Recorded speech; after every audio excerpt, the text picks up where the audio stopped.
Bom, a gente vai conversar com o deputado federal que é autor do projeto de lei do ICMS na Câmara, presidente da Frente Parlamentar das Energias Renováveis, Danilo Forte. Tudo bem, deputado? Bom dia, obrigado pela atenção aqui com a CNN. Obrigado, é um prazer estar com você, Rafael. Deputado, essa é uma boa alternativa para reduzir o preço dos combustíveis? Alguém sai perdendo? Todo mundo ganha, é um jogo de ganha-ganha.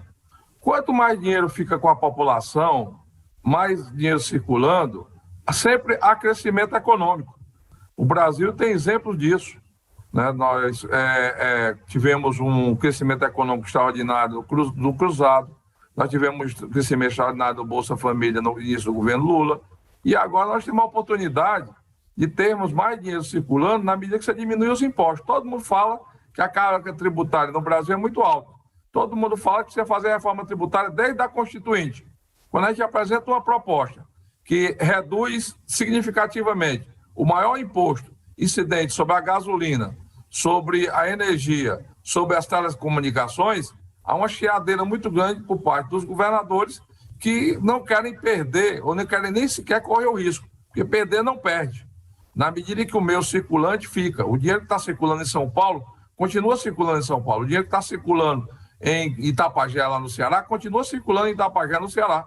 O que muda são as fontes de arrecadação, porque em vez de ser pago o ICMS na gasolina, ou na conta de energia, ou na conta do telefone celular, ele vai para o supermercado, que o povo vai fazer uma feira melhor, ele vai para comprar um remédio, que a população carente do Brasil não está conseguindo comprar sequer antibiótico, ele vai para comprar uma roupa, ele vai para um lazer, uma cerveja no fim de semana, e isso tudo retorna da mesma forma como foi arrecadado. Eu me lembro muito desse discurso quando foi para se votar o Bolsa Família. Se dizer que o dinheiro ia acabar e que ia sumir, que o Brasil ia quebrar. Aconteceu o inverso. Em 90 dias, em 3 meses, tinha aumentado a arrecadação dos municípios, do Estado e da União. E, de novo, né, tem esse chororô. Agora, eu acredito que com essa medida ontem do governo, na propositura, inclusive, da construção de uma emenda constitucional para garantir os recursos suplementares, para, inclusive, zerar o ICMS do diesel e do gás, isso dá um conforto maior para que a votação aconteça hoje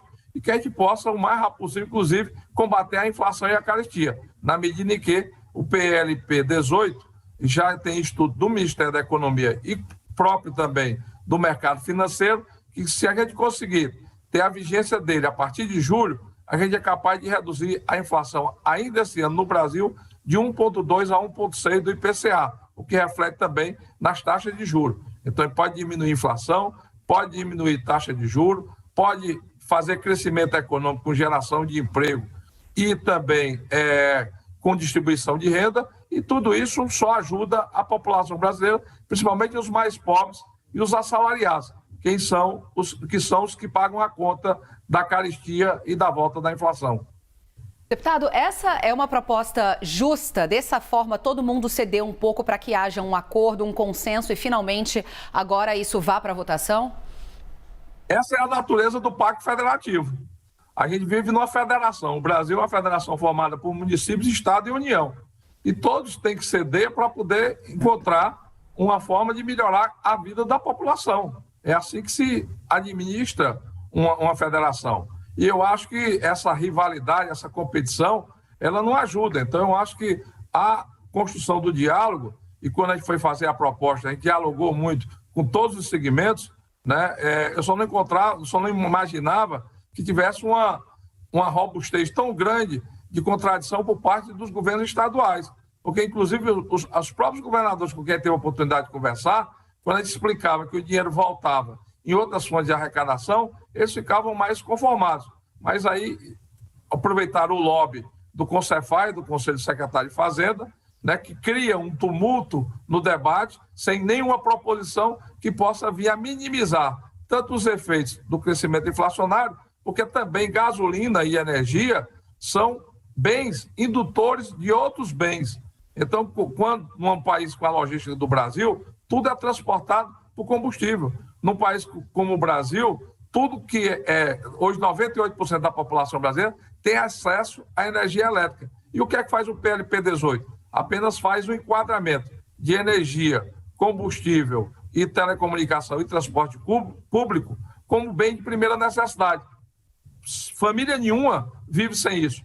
Indústria nenhuma vive sem isso. Empresa nenhuma vive sem isso. Associação, igreja nenhuma vive sem isso. Então, são bens essenciais para o Brasil de hoje. E, com isso, a gente, inclusive, harmoniza o país para uma retomada de crescimento. Porque, voltando a crescer a economia, o país também se beneficia do crescimento econômico. Deputado, semana passada a gente entrevistou aqui o governador do Espírito Santo, Renato Casagrande. Eu estou o citando aqui, não é para colocá-lo contra o senhor, mas é porque ele trouxe um argumento aqui bastante relevante, que se o projeto da Câmara, aquele projeto que foi aprovado pela Câmara, fosse implementado como estava, o Espírito Santo perderia, de uma hora para outra, 10% do orçamento, que é de 20 bi. O Espírito Santo perderia 2 bilhões de reais, assim, de uma hora para outra, e ia ficar sem dinheiro para fazer saúde, educação, enfim, as outras, segurança pública. E tem outros estados, né? Piauí, por exemplo, estados Maranhão, com a economia menos diversificada, que dependem ainda mais do ICMS arrecadado com a venda de combustíveis, porque não tem uma economia que ofereça outras opções, né? Como é que esses estados ficam? O governo federal vai conseguir devolver a eles tudo isso que eles dizem que estão perdendo, ou eles não vão perder tanto assim? Com todo respeito ao governador Casagrande, inclusive eu tenho relação de amizade com ele, ele não analisou que o recurso fica no estado. O dinheiro do Espírito Santo não vai sair para o Rio Grande do Sul, nem muito menos para a Suíça. O que vai acontecer é que as pessoas vão deixar de pagar ICMS na bomba de gasolina ou na conta do telefone celular e vão pagar no supermercado ou na perfumaria ou numa loja distribuidora de bebida ou noutra atividade que a economia tem. Então, o que precisa é os estados estarem organizados, inclusive, para sair desse comodismo. Porque o que foi criado foi uma acomodação dos estados em recolher quase que 75% do seu ICMS em 4 fontes de arrecadação. É a energia, é o combustível, é a telecomunicação e são as grandes empresas. Então, fora daí, tem que diversificar. E diversificando, você oxigena toda a economia. Quem vai ganhar com isso é o dono da mercearia, do mercadinho, do açougue, do cabeleireiro, porque você circulando mais dinheiro na sociedade como um todo, você vai dar vazão por outros caminhos, por outras atividades de bem-estar e de melhoria, inclusive, de alimentação pela população mais carente. Por outro lado, também, a gente tem que entender que o Brasil é uma federação. E dentro desse contexto, o governo federal também fez uma propositura agora que, primeiro, nós fizemos uma transição. A gente, inclusive, na votação da Câmara, admitimos, pelo período até o 31 de dezembro desse ano, que se houvesse queda de arrecadação global dos estados, acima de 5%, a União bancaria essa queda de arrecadação. Inclusive, os governadores toparam e a oposição votou conosco. Não foi só a bancada da base do governo, muito pelo contrário, até porque nem da base do governo eu sou, mas foi, inclusive, setores da oposição que passaram a tarde e a noite reverberando contra a proposta, na hora da votação votaram. Por quê? Porque a gente colocou ali uma cláusula de transição e que a gente garantia, se houvesse queda de arrecadação, o governo federal assumir essa queda de arrecadação, tanto para estados como para municípios. Agora, eles, de novo, do Senado, fazem uma pressão diferente, com as mesmas alegativas. E o governo, justiça seja feita, atenua tudo isso com a propositura não só de zerar o PIS e COFINS na gasolina e no etanol, como também atenua ainda mais, garantindo a compensação do ICMS abaixo de 17% para o diesel e para o gás de cozinha. Isso tem reflexo imediato para o consumo popular. Sim. Como também tem reflexo imediato a redução, que a média do Brasil é de 28% na conta do telefone celular, do ICMS, como também tem na energia, que varia de 25% a 34% na conta da energia, reduzindo tudo isso a 17%. Com certeza, com isso, você fortalece a poupança familiar e você garante um meio circulante, mais dinheiro na mão da população que mais necessita. Bom, nós estamos aqui conversando com o deputado Danilo Forte, que foi o autor do projeto de lei do ICMS na Câmara dos Deputados. A Priscila Yazbek, deputado, nossa analista de economia, também tem uma pergunta, quer participar aqui da nossa entrevista com o senhor. Oi, deputado.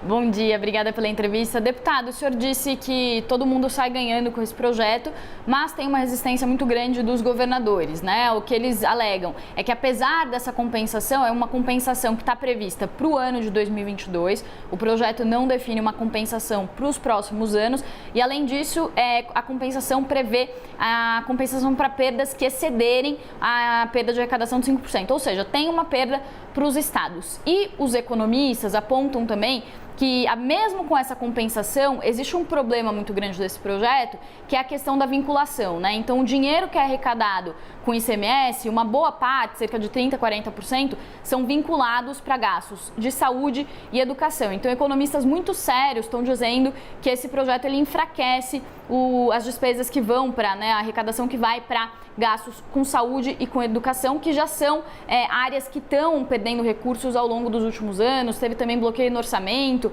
ligado a essas áreas. O que o senhor diz em relação a isso e quais são os seus critérios definidos? Essa compensação, ela vai valer para os próximos anos? Fica restrita mesmo a 2022? E qual vai ser o critério usado para calcular qual que é a perda de arrecadação? Vai ser a perda de arrecadação comparando com qual período? Para que se evite, por exemplo, que aconteça uma judicialização como aconteceu com a Lei Candir. Primeiro, a base constitucional está formada, porque, inclusive, quando eu fiz o projeto de lei, eu fiz baseado numa decisão, uma jurisprudência criada pelo STF, em que foi relatado pelo ministro Marco Aurélio um recurso especial do Estado de Santa Catarina, em que ele coloca claramente que energia, combustível são gênero de primeira necessidade. Então, isso aí, inconstitucional não é. Nós não estamos criando nenhuma alíquota nova, nós não estamos criando nenhum imposto novo. O que nós estamos fazendo é apenas um enquadramento como bens essenciais. Segundo, essa falácia que vai diminuir educação e saúde é outra distorção. Por quê? Porque a saúde nunca recebeu tanto dinheiro. Para você ter uma ideia, a maioria dos municípios já estão com os seus limites de MAC e de PAB totalmente preenchidos. Por quê? Porque nunca receberam tanto dinheiro do governo federal como receberam da pandemia para cá, né? Houve um crescimento muito grande dos investimentos do SUS com relação aos repasses. E também das emendas parlamentares, que é quem socorre a grande maioria dos pequenos e médios municípios brasileiros. Por outro lado, porque 50% das emendas são para a saúde, não esqueça disso. Tanto as emendas individuais, como as emendas de coletiva de bancada, como também agora o famoso RP9. Então, tudo isso vai para os municípios na área de saúde. Dinheiro para a saúde não está faltando. O que falta é eficiência do serviço público. Sim. Educação, nós aumentamos no ano passado em 25% o Fundeb, em dezembro do ano passado. Houve um acréscimo também significativo dos investimentos na área de educação. Inclusive, eu estava na CMO no ano passado, quando houve uma luta muito grande para preservar todos os recursos da educação e que a transferência é feita a partir do governo federal, a partir do Fundeb, que é o que segura a educação básica no Brasil. Além disso, há uma distorção dos senhores governadores, na sua usura pela poupança popular, que é de enfraquecer a possibilidade de você ter outros caminhos para manter a arrecadação ou fazê-la crescer. Porque quando aumenta a atividade econômica, e é no mundo todo, aumenta também a arrecadação de tributos. É melhor você aumentar a arrecadação irrigando dinheiro para a população poder consumir mais, do que você aumentar a arrecadação por um processo inflacionário. Porque no processo inflacionário, lá na frente, morre todo mundo, porque o poder de compra vai embora e vem a deflação. Vem exatamente você ter os produtos e não ter quem compra porque não tem dinheiro para comprar. Além da instabilidade social que também gera. Porque não se esqueça, o volume de crescimento da violência no Brasil, em muito se deve à falta de oportunidade, à falta da geração de emprego.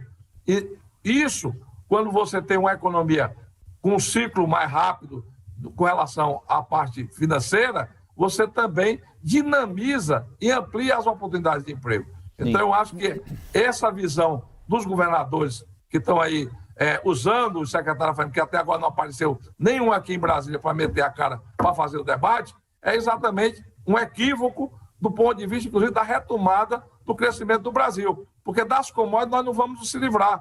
As commodities são internacionais. E a guerra da Rússia com a Ucrânia é um fator de instabilidade com relação principalmente aos combustíveis fósseis. Por isso é que eu defendo tanto a energia renovável, Certo. porque eu sei que a saída para o Brasil passa por uma pauta de energia limpa, energia renovável, que é da nossa natureza. Agora, querer fazer uma confusão com relação a uma chantagem, dizer que vai ter queda de arrecadação e que vai inviabilizar saúde e educação, pelo amor de Deus, não existe isso. Deputado Danilo Forte, muito obrigado pela entrevista aqui para a CNN. Bom dia de trabalho ao senhor e até uma próxima, hein? Obrigado, eu que lhe agradeço, William. Um abraço.